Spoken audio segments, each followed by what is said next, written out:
Hi, I'm 𝗙𝗏𝗃𝗃, the Positive Vibes artist, and today I'm going to be using mixed media to decorate the back of the cover for my August insert from 𝗘𝗏𝗏𝗄𝗃.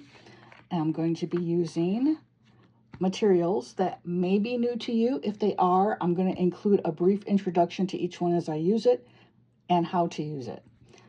Starting off with white gesso to firm up the substrate here because it's just cardstock, so it's pretty thin. And then I will be using a gouache paint.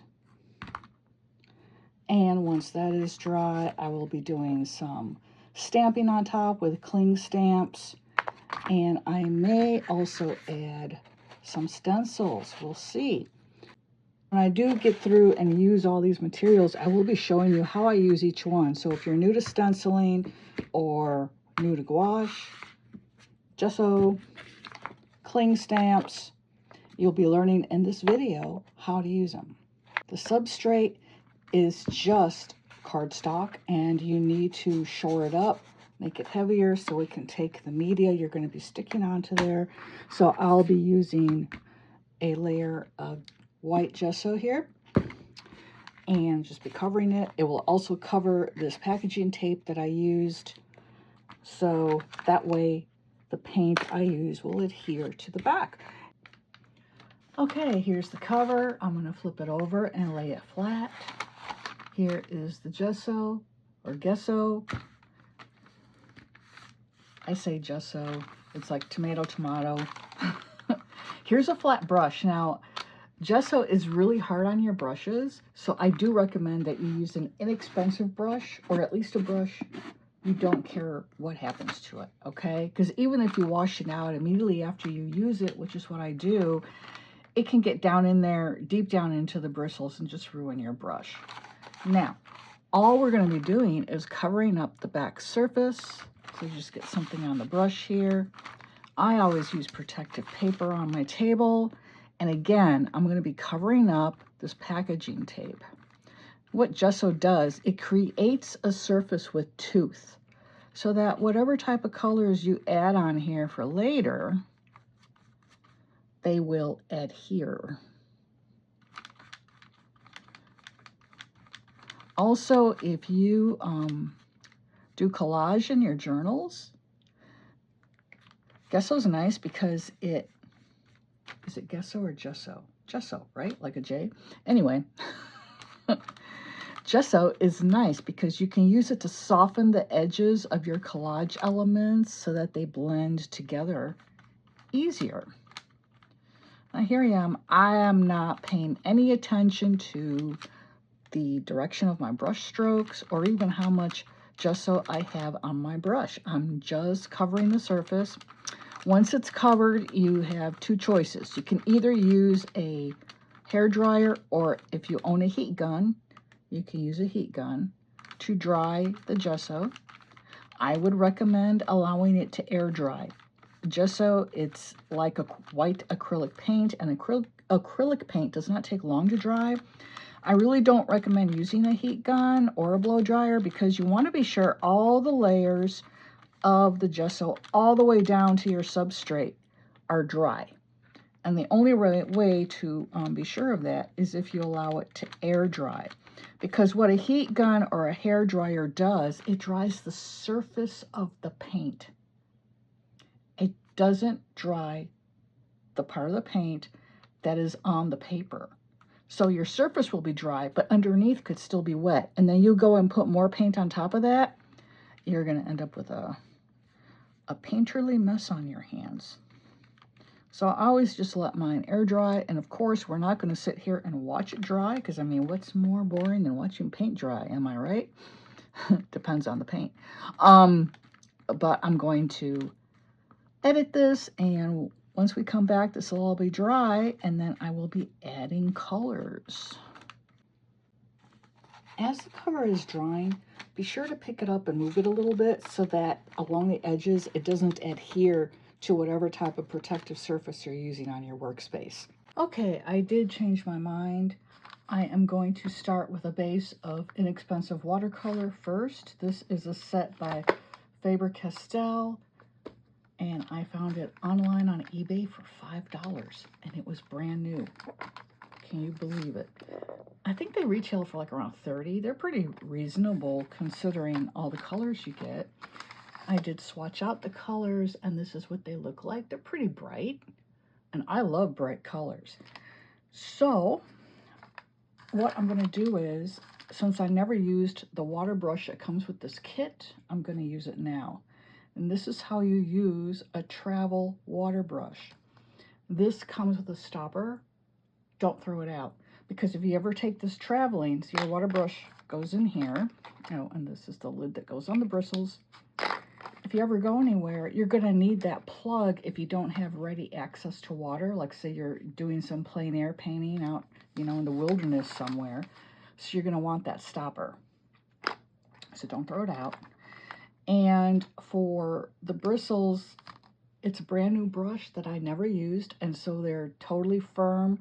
They just put a type of really light glue in there. It's just meant to hold the bristles together so that in shipping, they don't come apart and you don't end up with a frayed brush before you've even used it.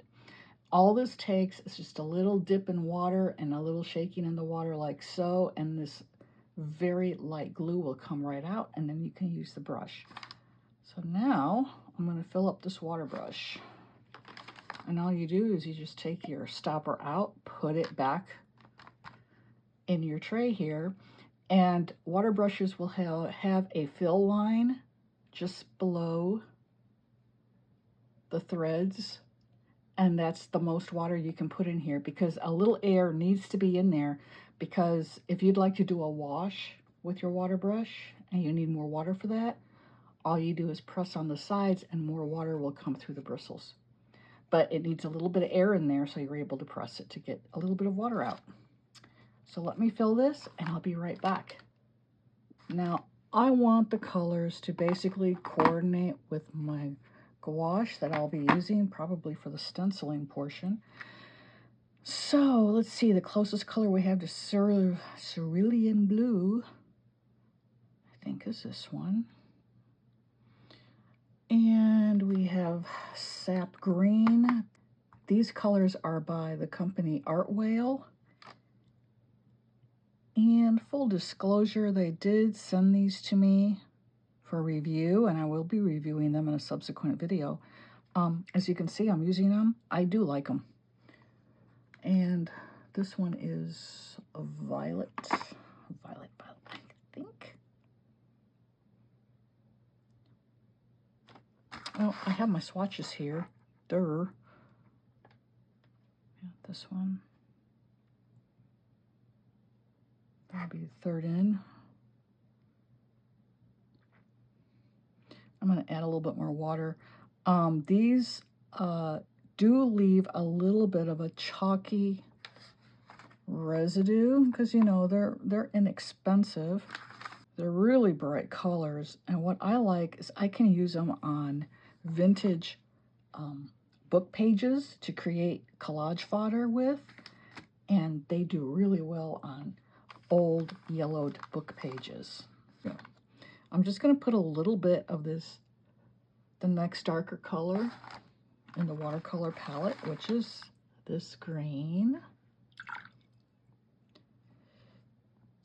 because I do think that lime green is slightly lighter than the sap, and I want to get it as close as I can. There we go. All right, that's the sap green. Now I'm going to do the cerulean blue. If you watch the X-Files, back in the day, one of the episodes was called Cerulean Blue, and it was about this guy who was like this master hypnotist or something. He could control people with his mind, and if he said the word cerulean blue, he could get you to do anything, even if it meant harming yourself. And if you've never seen the X-Files and you don't know what I'm talking about, you need to check them out if you're into sci-fi and the paranormal and all that sort of thing. It's an awesome show. It was my favorite show for its entire run. Totally loved it. This is going to be the color that best matches rose red here. Oh, that's so pretty, and that's pretty much exact. Look at that.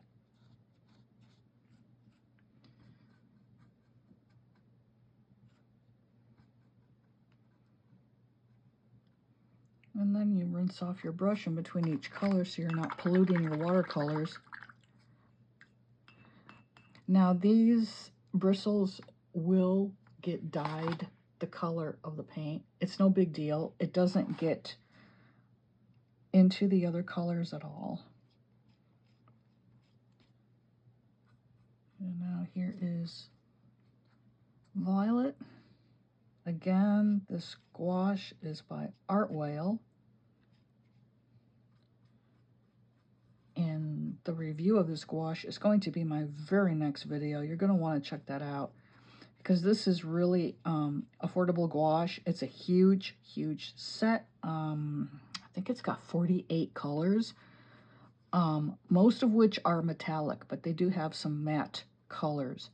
Personally, I prefer matte over metallic unless I'm like doing watercolor hand lettering. But still, the metallics are really pretty in this set. All the colors I'm going to be using here are from the gouache are matte colors. I'm going to go with my lightest color here, which is a sap green. And I just want to get some color in here. I don't want anything major. And it doesn't matter that it's not giving me complete coverage because, again, I'm going to have gouache on the top. I'm going to have stenciling. And also, it's a good experiment, too, to see how these colors look together. I think I did a really good job in not only matching a lot of the main colors from the front cover, except for yellow. I don't have yellow here. But also just getting these colors to coordinate.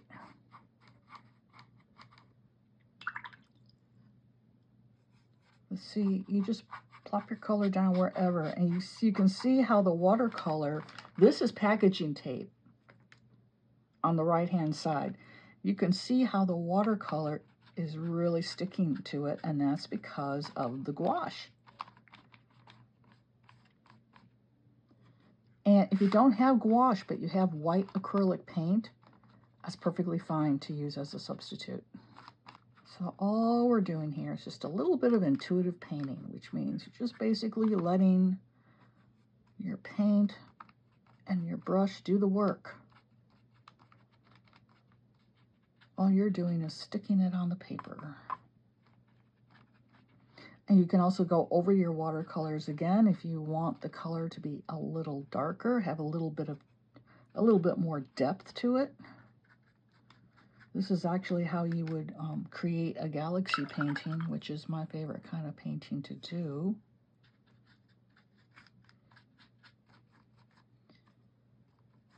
I'm just going to get this background all covered up. Let's see, I need more sap green. And then I will be adding the gouache.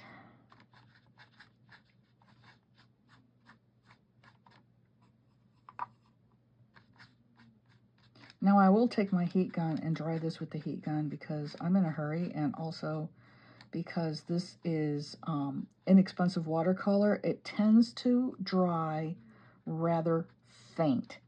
And so if the color is fainter than what I want for the background, I can always add another layer, but I won't know that until it's completely dry. Plus, I can't add the gouache until the watercolor is dry. So let me dry that now with my heat gun. And if you've never seen a heat gun before, this is what it looks like. You can find these any art supply shop or, you know, online on Amazon. All right, when using a heat gun, be sure you are constantly moving it across your paper, because if you let it sit too long in one spot, it can burn your colors, it can burn the paper. Don't want that to happen. Also, as you're drying it, if the paper begins to warp, just flip it over and give it a quick dry from the opposite side. That will straighten out your paper. And the reason it's warping is, again, as I explained earlier, the heat gun only dries the very top surface of the paint. Underneath, against the cardstock, it's still damp. So that is why the paper is warping. But when we flip it over, you can dry that underside of the paint a little bit, and that will straighten out your paper. So it's all set for the next layer of artistic medium. Now, what I am going to do is I'm going to go over some areas because, like I said, I didn't know if it was going to be dark enough in some spots because we are dealing with inexpensive watercolor here. So I'll probably just redo the whole thing real quick. And all you're doing is adding the same color on top of the previous colors. And go ahead and let them run together. I mean, watercolor is such a neat medium because the paint moves on the paper and it just creates some interesting effects, interesting texture, and you get some really pretty color blends if you're careful about using colors that go well together. And if you want to get a color wheel to show you how to blend colors, how to have colors appear next to each other and not clash, and also to blend your paints and not have them turn to muddy colors, you can always go online and download one via Google, print it out if you've got a color printer, and use it. I myself have never used a color wheel because I just kind of, I don't know, it's weird. I just kind of know what looks good together. So I've never had need for one, and I actually don't even really understand it. So let's see. But I've heard everyone talk about what a handy tool the color wheel is. So I shall believe them. Now, again, we're adding a second layer of watercolor here. You don't have to do this because, you know, I'm going to be using gouache, I was going to say gesso, gouache on top of this, and I don't need, you know, a really heavily applied layer of watercolor as that first layer. It's just basically there to give me an idea of what these colors will look like together when I do use the gouache. That's why I was so careful to choose watercolors that matched the gouache colors as best I could. Because if they didn't go together, well then I'd have time to change that upper layer of gouache if I needed to, but I was pretty sure they'd work. Okay, I think I got them all right. Did I do this green? I don't remember if I did the green or not. Another layer won't hurt. Okay. And now I am going to use my heat gun and dry this as well. And then we'll come back and I will start adding the gouache. All right, now it's dry. I did use my heat gun. And I like the colors. Brighter than what's on the front, but we're still talking about the same color families, you know. The blue, the purple. Just realized there's no green. Oh well. But there you go. And now I'm going to move my watercolors aside here. And we're going to use the gouache. So now it's decision time. You notice how you can see the texture of my brush strokes with the gesso underneath the watercolor? I like it. I think it adds more texture to the piece. So I'm not going to do anything to it. Now, if I were working on something else, and I may not like that. I typically don't like to see the texture from the gesso through the paint. But in this case, I'm going to leave as is, and I'm just going to go straight into the stenciling and use the gouache with my stencils. Now here are the stencils I've chosen. Let me grab them. I have quite a few. All of these, okay, the two smaller ones came from a set of floral stencils I got off of Temu, and it had like 50 stencils in it, and it was like $4. I mean, you know, crazy cheap. So I'm going to use this fern because the kit from 𝗘𝗹𝗶𝘀𝗀𝗃𝗲's got ferns in it, and I'm going to use this rose here and maybe these little leaves here and the berries of these. And then I have this patterned one. This comes off of Amazon. This was also in a set. I want to say there was a dozen stencils in it. And I just want some pattern. I'll probably just use this right here. So now how we do stenciling is you need a stencil brush. Now I use two different types. This is a really inexpensive stencil brush. It came in a set of like 20, and the bristles are short and they're very, very stiff. And basically you get your paint up into the bristles, you tap, tap, tap onto scrap paper to remove some of the paint, and then you tap it through your stencil onto the design you're creating. So that's one kind of stencil brush. The other kind happens to be a makeup brush. I bought these in a beauty supply store, and there's actually more in the set. I don't have them handy because I cleaned them and so they're all wet. But there are like 8 brushes in the set. These are super, super soft, and you just get your paint on there, and again, you tap, tap, tap it onto scrap paper to remove some excess, and you tap it through your stencil. And there are various sizes depending on the size of design you are attempting to stencil. These are also good for spreading distress inks and oxides if you work with those as well. Now, I'm probably going to use one of the smaller ones because these stencils, except for the fern, are not that huge. I'll probably just, yeah, I'm going to use these two. Okay. Then I have to decide where I want to put them. So I'm going to take the rose here, and I'm going to do some stamping. Remember, I've got some butterfly and floral stamps here. And I wish I could remember where I got this from. I want to say it's Amazon. I'm not sure. But this is what they look like. It's a really nice set. Also, I've never used them. So when we get to that, I'm going to give you some pointers on how to use cling stamps. But we're not up to that stage yet. We're going to do the stenciling, and I just want to decide. I'm going to use these marks.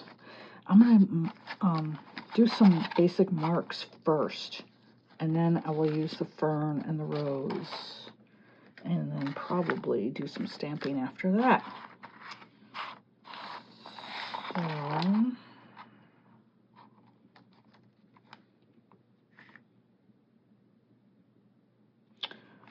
going to make them purple. Now the gouache, because it just has these little lids on it, they are not 1000% airtight, okay? But I'll give you a pointer about the gouache.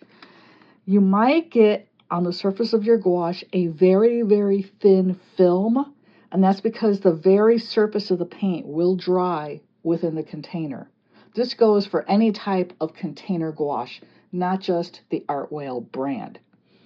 So what you can do is take your paintbrush and carefully strip off that very top layer, and then set it into a paint palette I had one handy. Oh, here we go. Set it into a paint palette, and you'll have this kind of a rubbery texture here. Add some water to it. Usually you can get it to reconstitute to where you can use it. So you're not going to waste that very thin layer of paint on the top of your gouache. Usually. Most colors will constitute quite nicely. Some don't. I guess it depends on the ingredients used in the pigments. So there's that tip. And now I'm going to use these. So I'm going to use this one. And again, I'm just going to run a little bit on my brush.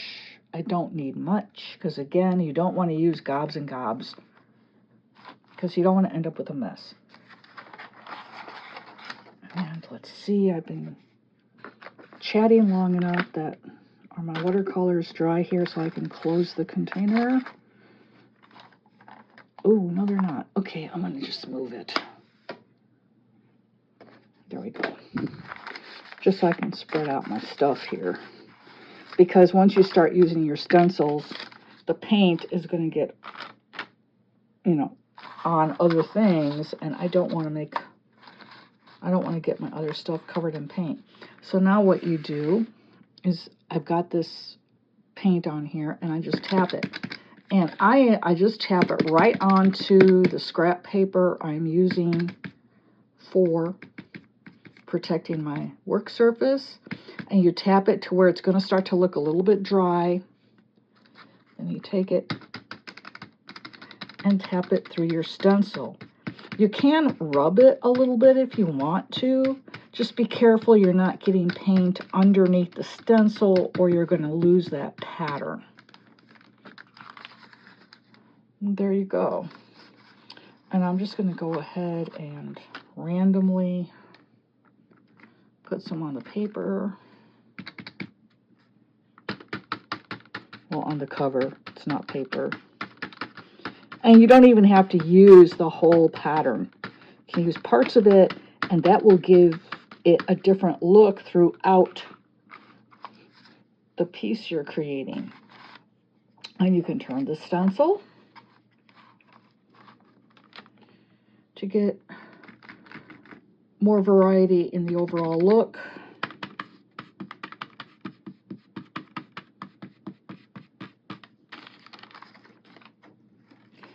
And you can even do it at a diagonal if you want. I'm going to use a different color now. Now this will have to be washed rather well, so all I'm going to do is put it in my water here so it can remain moist. And that way I don't have to worry about that drying. And I can also take it and run it on my scrap paper here. Again, to get a little bit more of the paint off. Ooh, it looks kind of cool. Hey, wait a second. A lot of art is experimentation. Oh, look at that. There we go. I like it. Okay, now I'm going to just set it in my water. It also helps to keep a paper towel around so that you don't pollute your colors on your stencil. You might want to wipe it off a little bit. This is gouache. It dries really, really fast. So it's already dried on there, so it won't be a problem. I'm going to take the rose red next. Number 107. Violet is number 105 of the Art Whale Gouache metallic set. Again, like I said, they do have some matte colors in that set. Now I'm just going to switch brushes just so you can see me use a different brush. Again, you dip it in your paint, get a fair amount on your brush there, and tap it onto your scrap paper. I'm going to want some dots on here after all. I'm going to put some over here. And again, you're just tapping it. Because remember, if you rub it, you run the risk of rubbing paint underneath the stencil. And that will change the pattern you're trying to stencil onto your design here. There we go, we got some dots. And I'm going to put some over here, and I'm going to use a different part.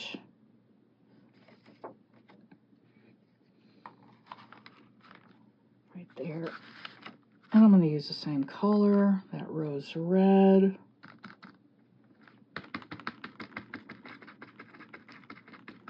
And you're just going for, you know, a little bit of texture. Oh, my. Oops. This is a really old brush. Oh my God, it's just all coming out of this. Oh my goodness. Look at that. When I said this was a cheap set, I was not lying. Ooh, okay, never mind. We'll take, oh, I don't want to use the little one, and this one's already wet. I should not have put that in my water. Okay, hang on. Let's see if I can get most of the water out of here.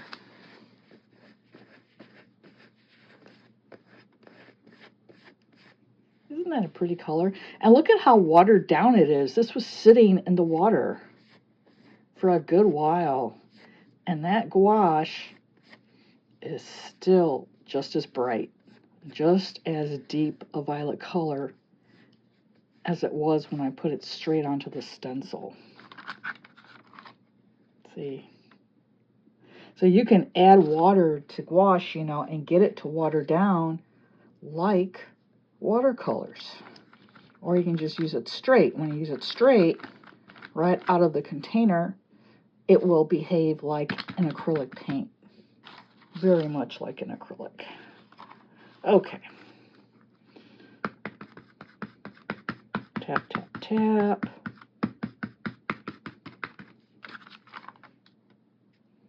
I'm going to put some down here. You can see maybe the bristles of that cheap stencil brush there on the stencil. Oh well, maybe it'll add some texture. There, I like that. Okay, that's going to be it for those. Now I'm going to take these two floral elements, well, a fern and a flower. There's the rose I'm going to use, and I'll probably use maybe some of these little leaves, I don't know, and this element here, and the fern. Now the fern's really big, so I'm going to go small first, because you can always stencil a larger element to overlap a smaller element. You could do it the other way around too, you know, but no, I'm going to do the small ones first. Okay, now I still have my rose red on here, so I'm just going to get a little bit more.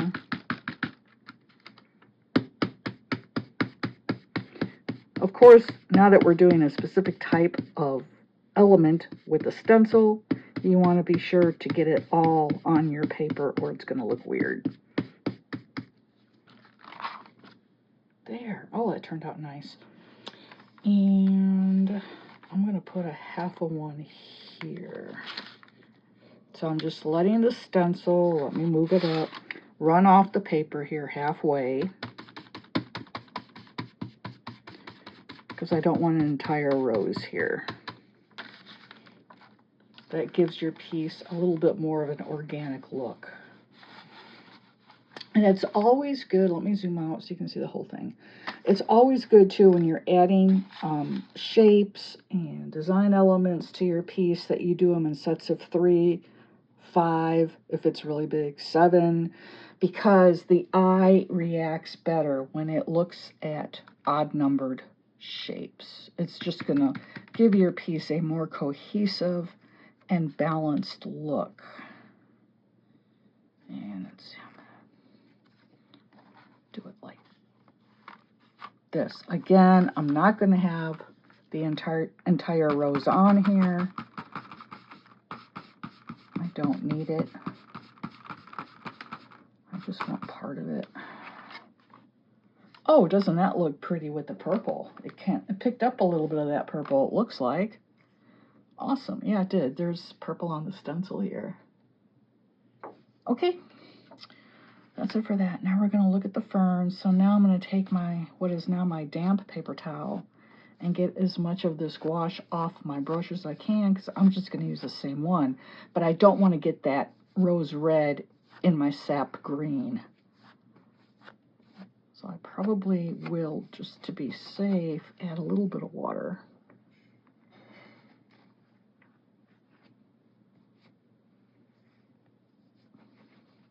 These brushes hold a whole lot of water. But I'm just trying to get as much of it off as I can.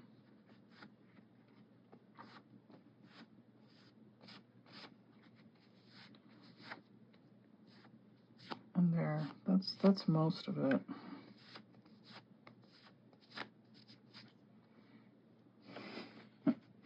Okay, and I'm going to cover the rose red.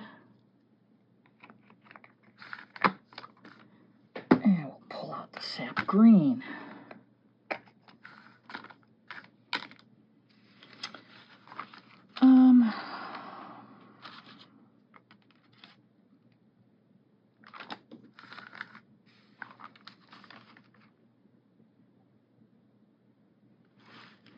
I'm going to do it just like this. I think that'll look pretty. So again, just tap, tap, tap into the paint. Ooh, that's a lot on there. See, this is why we blot it onto our scrap paper here. And then we just tap, tap, tap.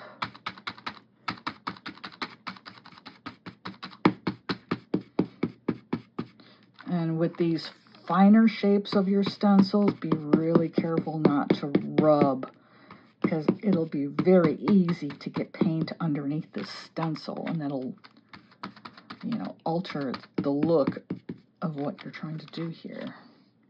Oh, wow. Doesn't that look gorgeous? Oh, I love that. Okay, I'm going to do one more for balance, but I just want a little bit of it. I think I want it to come down like so. Well, what was I thinking? I was thinking that old cheap brush. So, oops. Oh well. Here we go.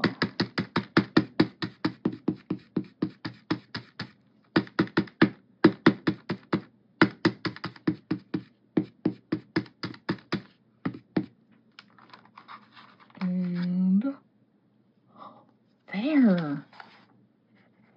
Oh, I love it. I love it. I love it. I love it.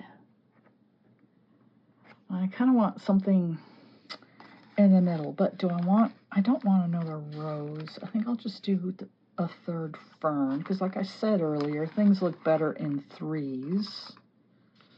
Let's see. We'll do this part.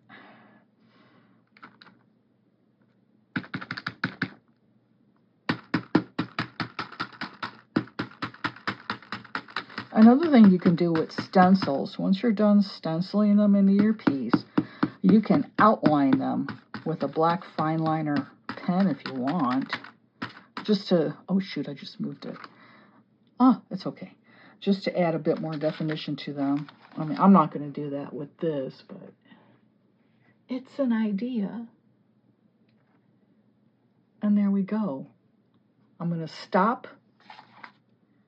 And now I am going to, you know what, I'm just going to go straight for the stamping, because I've got little leaves and stuff on here I can use, as you can see here. And I have butterfly, because there's numerous butterflies throughout the insert here that I already put in there. And the butterfly paper on the cover. Butterfly definitely being a big theme here. So now I just want to decide which ones I'm going to want to use. Okay. That's actually a rose leaf, it looks like. This as well, except there's too many of them. But that definitely looks like a rose leaf. And here's another one that's a little bit bigger. Hey, I'm going to pull those off. Now, the thing about cling stamps, once you remove them, they are clear, okay? Be very careful where you set them down. I have misplaced so many cling stamps because wherever you set them down at, they're going to blend right in because they're clear until you use them for the first time. So there are these two for the roses. Yeah, I'll just use these first and then we'll go on from there. Now, what happened to my clear acrylic block? I don't see it here. I'm going to set these right on top of this cerulean blue. And get up and kind of rummage. Pardon me as you see my arm and shoulder and whatever. Oh, here it is.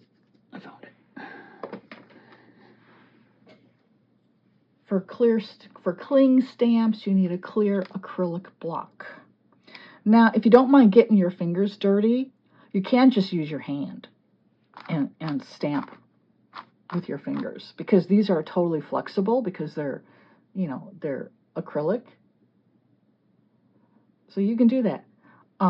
If you want a really crisp outline, though, you adhere it to the clear block, and they come in various sizes. I just pulled this one out of a drawer. And you want to be sure you have it on the correct side. So you want the side where you can feel the ridges in the design, because your ink, your paint, whatever you're using is going to adhere to that, and that's going to be what creates the pattern. If you do the other side, you will get a silhouette effect. And you may actually be going for that in your project. So that's just another way to use your cling stamps. If their outline is very well defined, like this leaf, for instance, you can put it design side down. And then when you add your ink or your paint, it's going to cover the complete surface evenly. You turn it over and stamp with it, and you're going to get a solid colored leaf. It will not have any of this. Then what you can do is wait for that to dry. Say you used green, some shade of green for it, right? Then you turn the design back over to where now the etched lines are facing up, and you stamp it in a darker color, like a darker green or a black even. And then you stamp it. Since it's clear, you can place it directly over where you've stamped the previous leaf, and you can get those lines to show up in your design. That's how you can create somewhat of a layered effect with cling stamps. Just word to the wise there. I won't be doing that for this project because it's a small project and I don't want to keep you all day. So, oh, and for the ink I'm using VersaFine and Onyx Black. This captures fine details of the ink, literally like no other ink, just like the label says. It's true. Now, again, being careful of the direction, making sure the etching is facing me. Now, these have not been used. So what I do with stamps that I'm using for the very first time, cling stamps, rubber stamps mounted on blocks, it doesn't matter. Because you're dealing with a non-porous surface, cling stamps in particular can have a bit of a film on them. So the first impression can be really, really crappy. And so I just take it and stamp it. That is actually a really good cling stamp. It wasn't cloudy or crappy at all. When you clean your cling stamps, use baby wipes. Because depending on the ink you're using, permanent inks will need alcohol-based cleaner to get them off of your stamps. And you do have to clean your stamps, because if you don't, what happens is over time, if you're using that stamp repeatedly, the ink will get caught in those fine crevices of the etched design, and it'll ruin your stamp. It'll make your stamp increasingly less detailed as you use it. Look at that. Oh, is that cute? Oh, I love it. Okay, I'm going to do, let's see, where's the other one? See, I'm losing it already. Here it is. This has black on it. Now, I can maybe do like a ghost image. You just go right next to the leaf and you stamp it again. And what's going to happen is it's going to be a little bit lighter in shade because most of the ink went on that first impression. But it's going to look like that leaf is kind of behind the first one. You see that? It kind of gives it a good effect. Plus, it helps to clean your stamp. And then just keep a damp cloth or paper towel so you can wipe it a little bit until you can get it to your baby wipes and give it a really good clean. Most cling stamps will clean to be back to completely clear. However, some inks will dye them, and that's not harmful to your stamp at all. It just dyes the plastic. And speaking of harming things, let me go ahead and wipe this off because I'm not going to use it again, and I'm going to put it in my water so then it's easy to clean that gouache off of there when the time comes. Okay, now I'm going to use the tiny leaf. Crap, I moved it. Where did it go? See, I did what I was suggesting you not do. Ah, here it is. And they do make really tiny blocks. And I do have one, but I'm too lazy to get up and pull it out of the drawer. So I'm just going to use this. Now I'm going to run it on my scrap paper just to be sure. Just because one stamp gave me a good impression right out of the package doesn't mean another one will. But look at that. And these are just inexpensive cling stamps. I'm pretty sure I found them on Amazon. I've gotten some from Temu as well, but this floral set, I'm pretty sure it comes from Amazon. I'll look in my orders history, and if I can find it, I will link to it below. And full disclosure, my Amazon links are all affiliate links, but I make mere pennies from your order. But it's a nice way to support my channel, and you don't have to spend any extra money. You pay on Amazon what everybody else is paying for that item. And I would very much appreciate your support. Now I'm going to put the leaf here, I think. Yeah.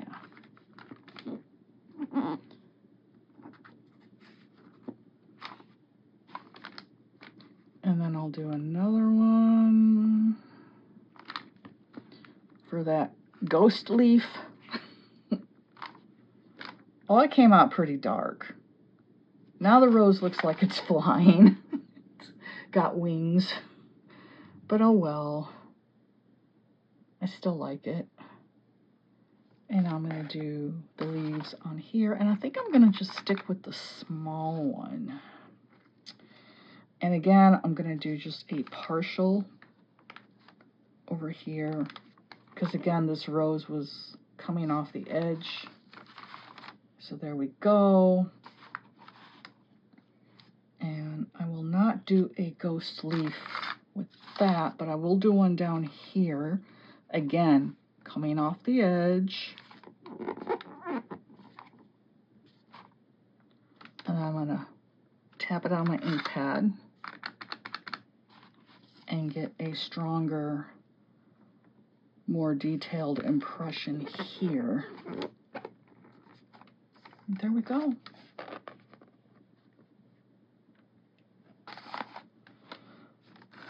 I apologize if I ran off camera there. I'm not paying attention. I need to pay attention. Be real careful too when you've got your cling stamp on your acrylic block and you go to wipe it on your cloth or your towel, because what'll happen is they can pop right off and go flying off somewhere. I've had that happen too, and I've never found the stamp, and I think probably my dog ate it. But that can happen. Again, set it somewhere where you can find it when you're ready to do your cleanup. Okay. Oh, I got the other rose to do too. Oh, sorry about that. Moved my chair and hit my table. No, I'm going to stick with the small one. Okay. You also want to keep ink off of the acrylic block surface, because if your stamp is a really low stamp, meaning it's not a very high stamp, low, high, you get it, opposites, and you get some ink here, when you go to stamp it, this will show up. So you want to be sure that your acrylic block is clean. Where am I going to put it? I'm going to put it down here. We have that, and I'm going to tap it real quick on my scrap paper because I want to get more of a, I want to get a fainter image than what I have been getting. There we go.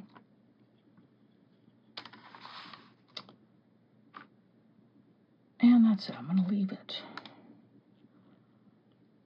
Now, I want to do the butterflies. Let's see. Or maybe I want to do leaves.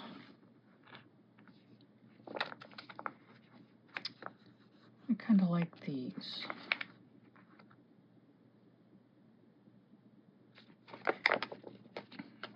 I'm going to take this off and this one.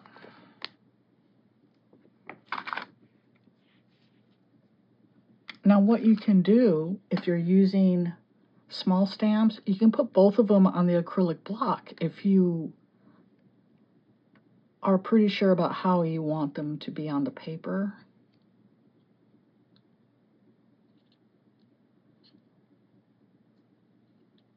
And then you can stamp them both at once.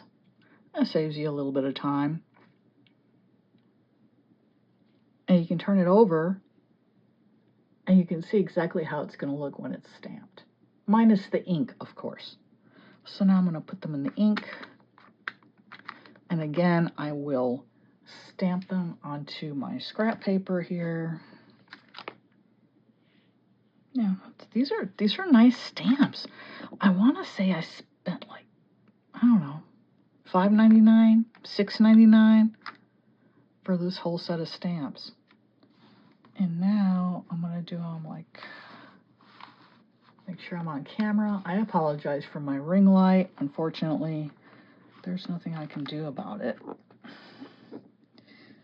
Because otherwise the video would be way too dark, even if I went in with my editor and put the brightness up all the way. There. That's pretty dainty, isn't it? I like it. I'm going to do it a couple more times, and I'm going to kind of move it on my pad so I don't end up with the exact same pattern elsewhere. And I'm going to turn it around. I did move that cling stamp, and you want to tap it on your paper to be sure it's stuck onto the acrylic block. They do need to form a bit of a seal, otherwise they can pop off. Okay, I think I'll do, not good.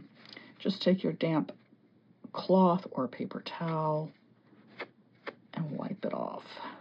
You don't want to transfer any of that onto your creation. Okay, I think I'll do it right here.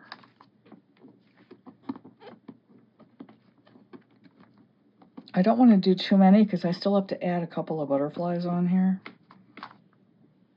Right there.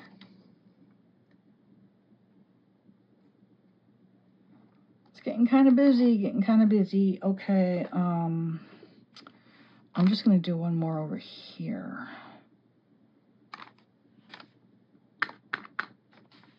And I don't care if it comes out.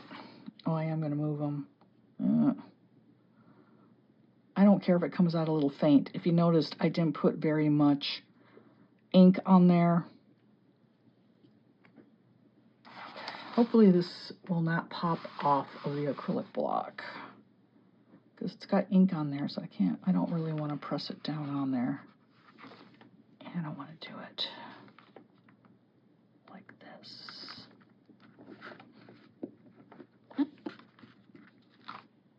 There. And again, you take your damp paper towel. This ink comes off pretty easily. Some will come off just with water, but a lot of them, a lot of inks that you'll be using that are waterproof will require alcohol to get them off. So either a swab with rubbing alcohol on it, or again, baby wipes. Cover your ink. Oh wait, I'm gonna do the butterflies. Never mind, don't cover your ink until you're sure you've done all the rubber stamping you're gonna do. So I've got a couple of butterfly designs on here. Actually, you know what? They're identical. They're just one's larger than the other.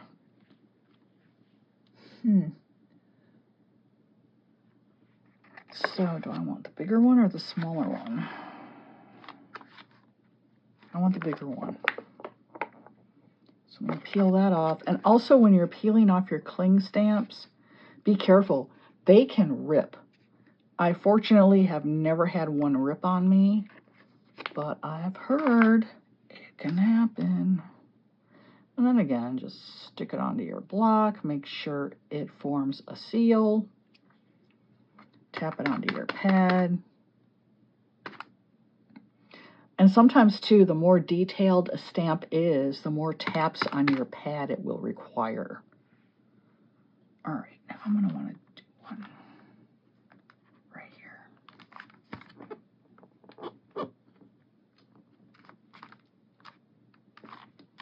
Oh wow, I love it. I'm going to do another one right here.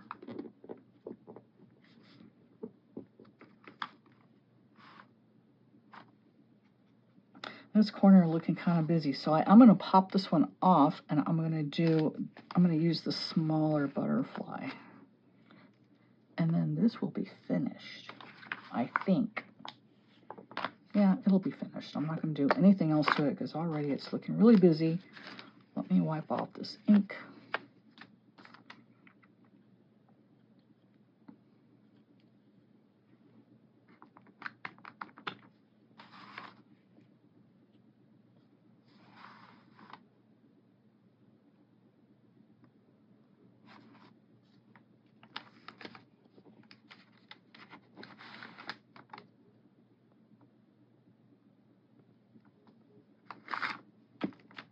Let me move this. You can see where I'm stamping at, just down here in the lower left-hand corner. And that's it. I am finished with the cover, with designing it, decorating it. And with your ink pads, always store them upside down.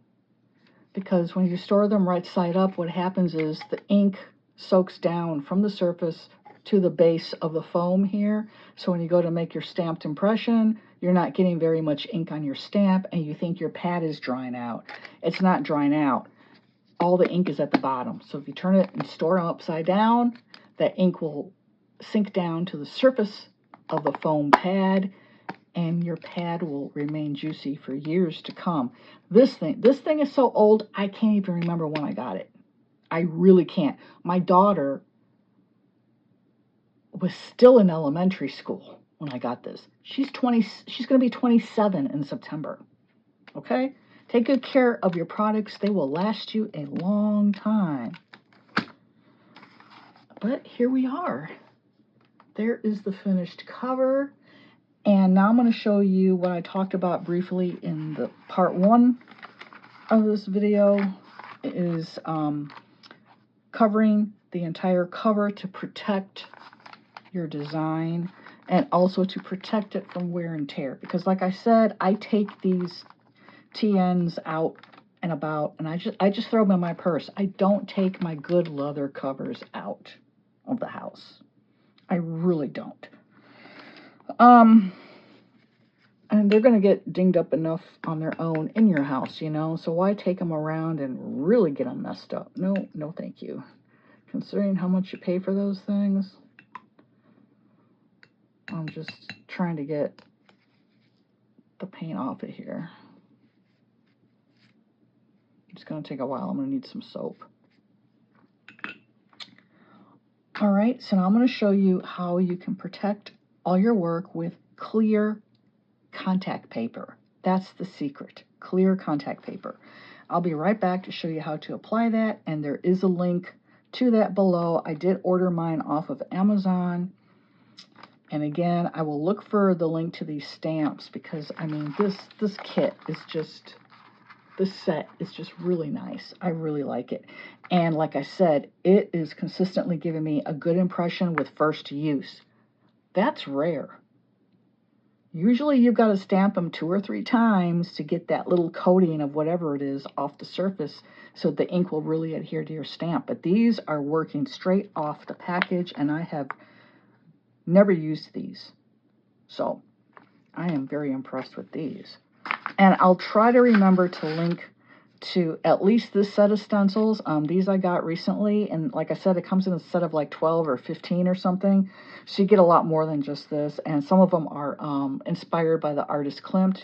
So it's really nice patterns and stuff for mixed media. This I got off of Temu. I no longer have the link, but you can probably plug in floral stencils in a search at Temu and find something pretty much the same. Pretty close.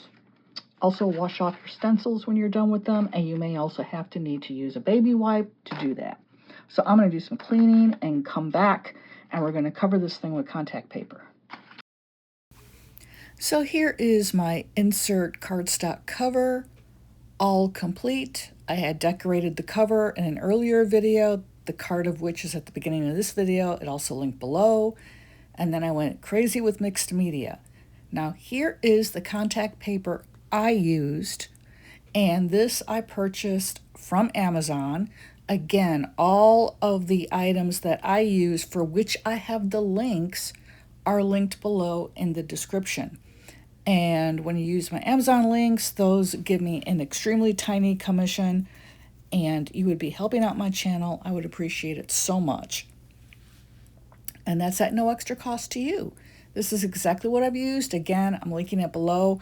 You may be able to find the same stuff at Walmart. I don't know. I've heard of people who have been also purchasing clear contact paper from Walmart. I don't know if it's the exact same kind or not. So what I do at first is I cut a piece of contact paper to size, and this was actually used on the inside of this cover, because what you'll see me do here in a few minutes is I'm going to add some scrapbook paper to the inside to also decorate the inside of the cover. But I won't be using any mixed media on it. And so I'm just kind of eyeballing it because I was trying to figure out, you know, am I going to cut it exactly the size, or am I going to have it be a little bit larger so that the edges can hang over and then I can fold over along the sides of the insert cover. And I eventually did cut it down to size, and you'll see me do that here. I'm completing my final cuts of the contact paper that will go on the interior of the cover, and then I fold, well not fold, but roll it backwards to get it to uncurl and flatten out so it's easier to work with.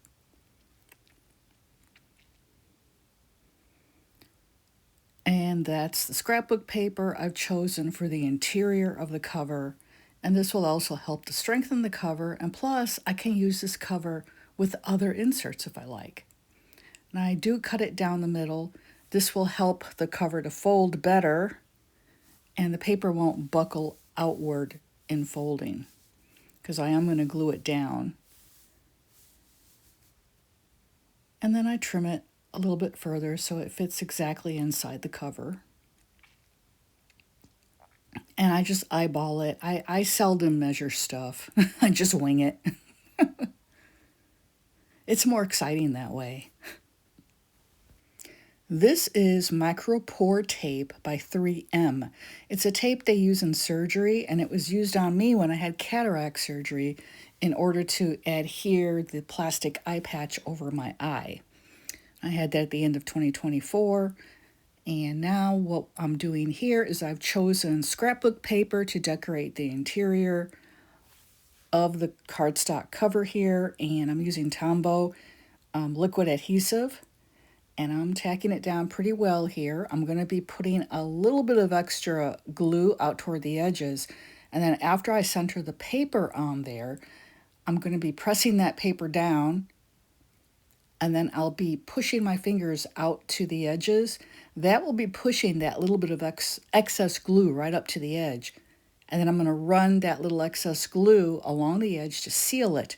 Now, if you do not want to use contact paper, this is a great way to be sure your interior lining paper is going to stick to the cover and not come up along the edges.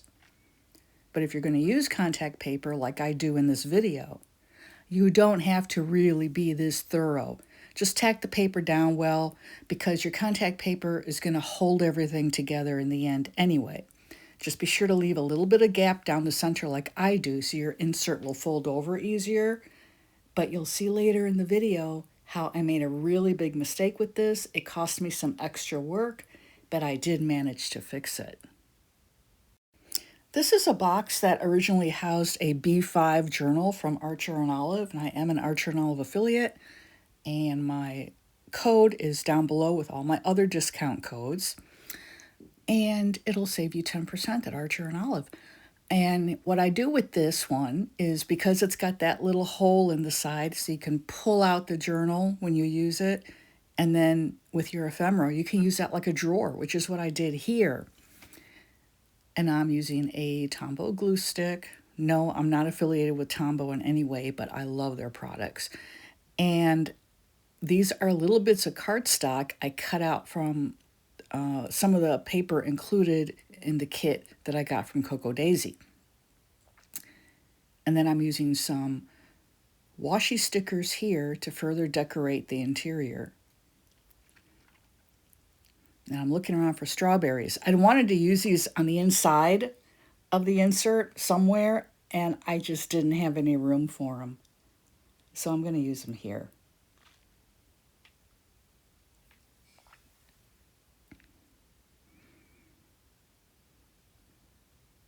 And the nice thing about Tombow adhesives, it is repositional unless you buy the permanent.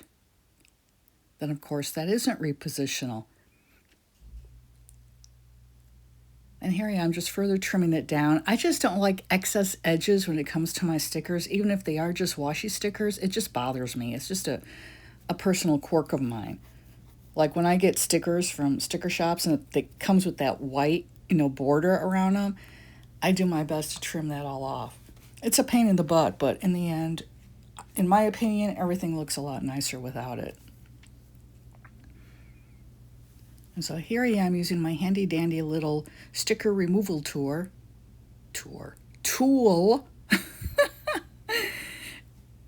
to remove these washi stickers from their backing. And I was finishing up this video, actually. My dog got a hold of that little thing and chewed it all up. And it's just, a 1 cent piece of plastic that was thrown into one of my orders once upon a time by someone. I forget who. But the thing is, it's so handy. And I've not seen them in any store. So if anyone knows where to get those little yellow plastic things, or I don't even care what color it is, please let me know in the comments below. Because I need another one. All right, we are now back in real time, because I want to show you exactly how I'm pulling the contact paper off the backing and how I adhere it to the cover. Now I've already done the interior here, and so I'm peeling this off. Now this is for the exterior, and I left it a little bit longer than what I needed, about a ½ inch on all 4 sides, because what I'm going to do once I apply it to the front, I'm going to what they call meter the corners, cut the corners at an angle, and then fold them in to cover the edges of the interior page, and that will seal the cover on all 4 sides. And it should give it a nice, even, clean look all along all 4 edges. That's if I can get the contact paper to cooperate. Me and contact paper, it's a mess. I tried covering one of my tables a long time ago, and I got that stuff wrapped around an arm, and I mean, it was hell. Okay. It was such a mess. So now I'm just lining it up. I've also put the other sheet of contact paper beneath the cover so that the contact paper I'm working with does not get stuck onto my table. And I'm just making sure that there aren't any air bubbles or, you know, dog or cat hairs, because that can happen too. And the nice thing about contact paper, if you have pets and you do see a hair get under there, which I do catch in a bit here, you can easily lift up the contact paper without tearing anything and work that hair off the tape. And you'll see me do that here in a minute or so.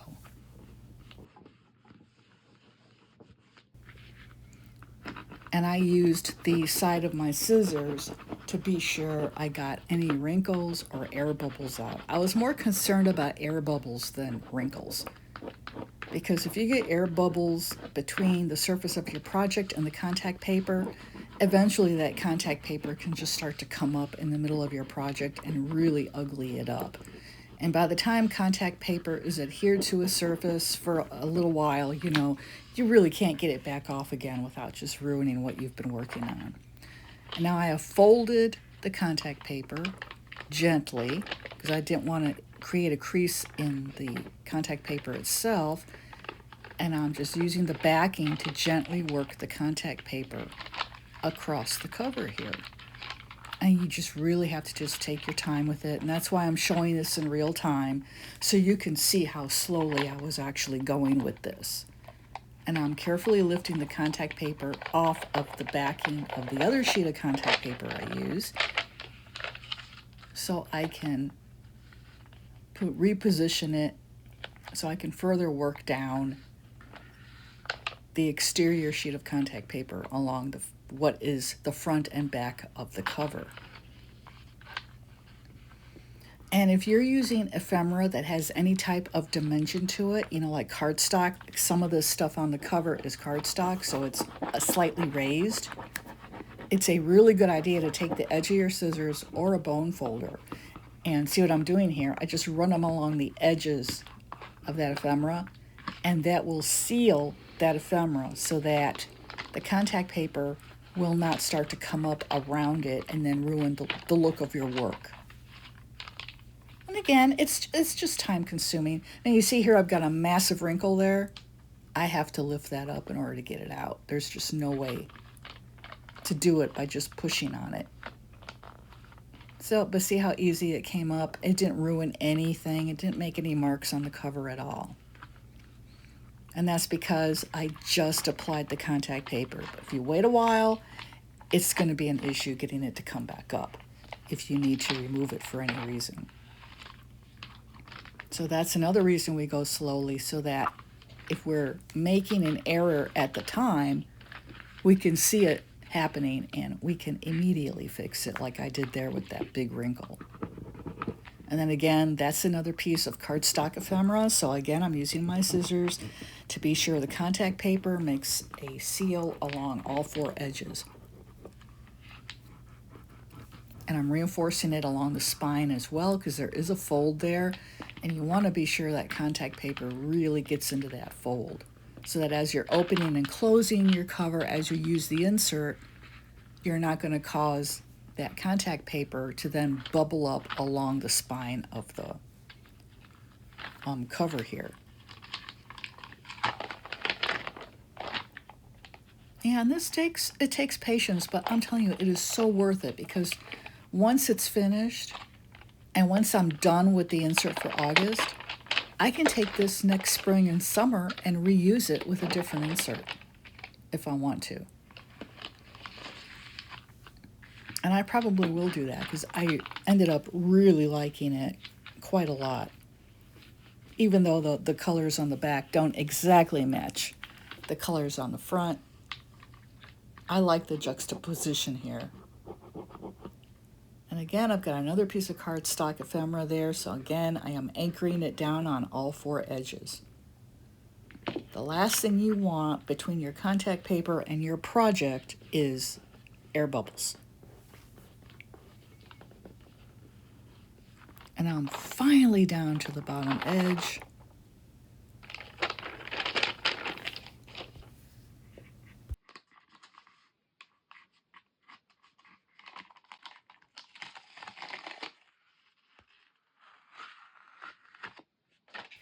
And there we go.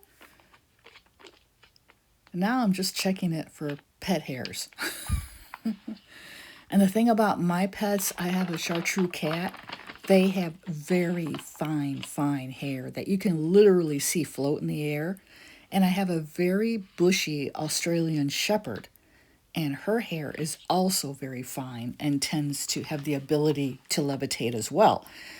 So they oftentimes get past me in projects, and I've got pet hairs in my paintings and my journaling and under my stickers and all that. So I was as careful as I possibly could be to be sure I didn't have any pet hair trapped under this contact paper.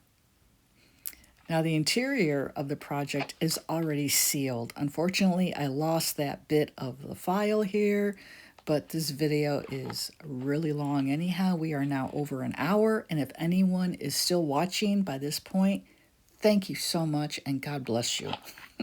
I really appreciate the support. So here I am doing what's called, I think it's called metering, or maybe it's miter. Is it miter? I think it's miter, the edges, where you just cut them on a diagonal here, and this is going to make it super easy to fold the contact paper over and to get it to be even along all four edges of the cover here. You just got to be sure to cut the contact paper at a diagonal and do it right up against the corner of the cover, but not nick the corner. It's a very fine line between not nicking and getting your cut right up along the corner there. As you can see, I'm doing here.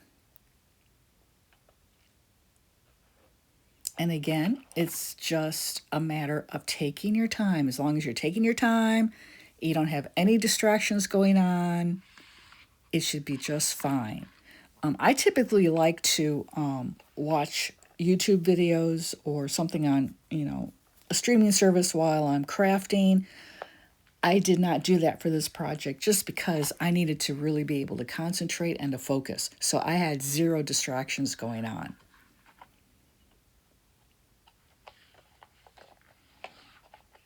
And now here is the last corner. And of course, there's a hair, but I got it off.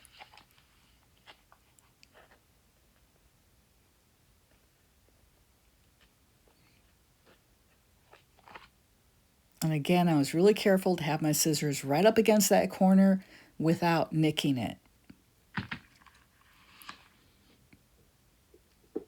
Another thing you may want to consider, if you have an insert with rounded corners, and if you have a corner rounder or just a really good pair of scissors, round the corners of your cover before you use the contact paper. And that way, once you get the contact paper on there, everything will be wonderful and you won't have any additional cutting to do or messing with your cover.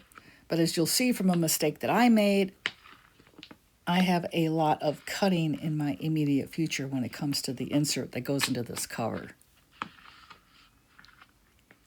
Now I'm just pulling it up here. You can see how easy contact paper comes right back up if you pull it up right after you've applied it. And that's just because I had a little bit of too much contact paper hanging over the edge there, so I just pulled it up tighter. And here I am realizing there's a dog hair trapped under the contact paper. That's how fine my dog's hair is, and some of it's invisible, even though she's a black tri, so she's got, majority of her fur is black, and she's got some tan and some white. And so I had to just kind of work it off. I just scraped a nail across the contact paper here until I worked that hair off of it. Unfortunately, I'm off camera here, so I apologize for that, but that's what I'm doing here. And then here I am resealing that corner. I've succeeded in banishing the dog hair. And then I just flatten it with the side of my scissors. And that's what I've been doing around all four edges. And there's a little bit of hair left. How did this happen? So now I'm trying to lift it back up again to get that hair out. And then, I just can't win. I cannot win when it comes to dog hair. I can kind of win with the cat hair, but not that Australian Shepherd fuzzy hair. So now I've got to lift it up again and work that out. And the second time's a charm. I do get it out of there. And again, the contact paper will reseal. So it's not like I had to, redo the whole thing. It did not lose its adhesive on that corner. So I was really impressed by that. And there I am, flattening it down for what will be the last time. Using my scissors again, and there's little air bubbles, so I use the scissors to kind of run that air bubble out toward the edge of my cut in the contact paper, and then I just flatten it. And you're going to get little wrinkles, but the little ones aren't big. You just don't want huge ones that are going across your work there. And then I go along the top edge and do the same thing I did on all four sides. I start in the center and work myself out to either side, to either corner, and it will be sealed. And I'm using my scissors to push that contact paper down into the crevice of the fold of the cover, because again, we don't want it coming up in the middle there. And I'm just pushing it down as tight as I can along that edge and sealing it up. Tiny dog hair and all.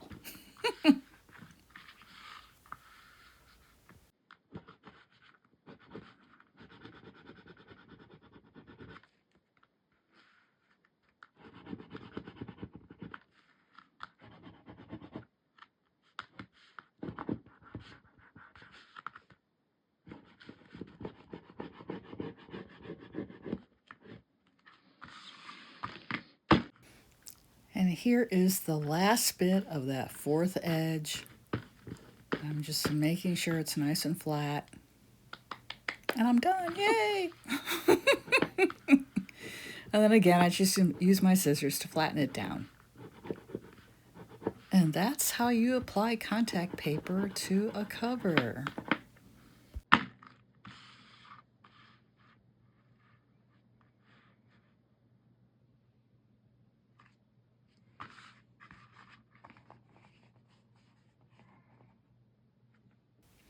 So after admiring my work for a few seconds, now comes the moment of truth. Closing the cover. As you can see, it's a bit stiff. And that's because I've got 2 layers of contact paper on there. I've got 4 layers of scrapbook paper. And then there's the washi along the spine, the extra packaging tape along the spine, and also the medical tape along the spine. So I'm just taking the edge of my scissors here and flattening that spine down a bit more as I try to get it to lay flat. But I know once I put the insert in there, there's no way it's going to lay flat. And so what I'm going to have to do is use a ribbon closure. And I knew that going into this anyway, so it's not a big deal. But I really like the way it turned out. I think it's really pretty, and I just love it, and I had so much fun creating this. So if you'd like to create it, and you do, let me know, okay? Let me know in the comments if you've tried it, or tag me over on Instagram. I'm there as the Positive Vibes Artist, all one word. And here I am deciding. I did say I was going to staple the insert back into this cover, because I do have a long stapler for that purpose, but I'm not going to do that. I'm going to just attach the insert with a jump band. Use that instead. And then this is just an example of how I'm going to wrap it with a ribbon. I'm not going to use that one. That one's not color coordinated. I just happen to have that one off to the side here so I could show you. And so that's what I do. I just run that elastic through the insert here, finding the center first, then tie it in a knot and slide the cover through it, and that's it. And then look, that's the problem. Do you see the problem here? Houston, we have a problem. I mean, I didn't account for that. I should have made, well, I could have made the cover wider, but I don't know. It's something to work on in the future. I did try smashing it. I got the insert to go in a bit more, but it still wouldn't work. I had to trim down every single sheet of the insert by 1/16 of an inch. And once I did that, the insert magically fit.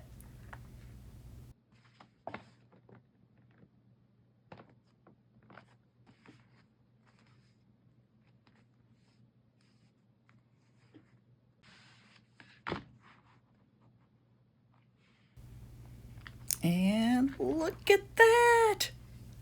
I got it to fit anyway. None of it sticks out. Oh my, it did take a while, of course. I got a crick in my neck as a result, but that's okay. What we do for our art, am I right or am I right? So here I am. I'm just gonna run the jump band around the cover here and knot it, and then I will slide the insert through it.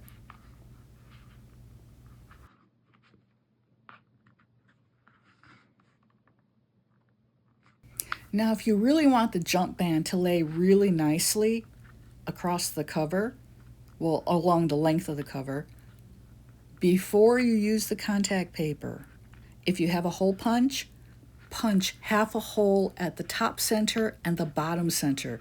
Then when you add your jump band here, it'll fit right into those notches, and it'll rest right in the center of the cover and not move around on you.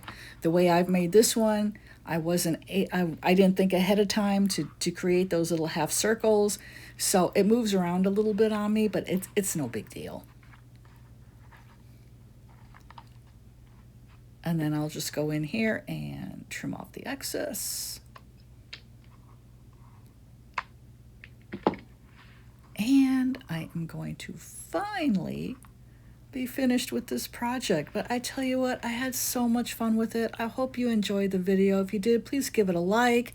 If you're not already subscribed, please subscribe to my channel. If you have subscribed, I thank you so much for your support. All of my affiliate links and my discount links are below. It'll save you money on your orders, and I very much appreciate your support in that regard. My newsletter link is down below. I'm trying to build that up, and I will be back. My next video will be my visit to a little craft place in Tomball, Texas for National Stationery Store Day. So please be sure to come back for that one. So thank you all so much. This is 𝗙𝗏𝗃𝗃, the Positive Vibes artist, wishing you a blessed day ahead.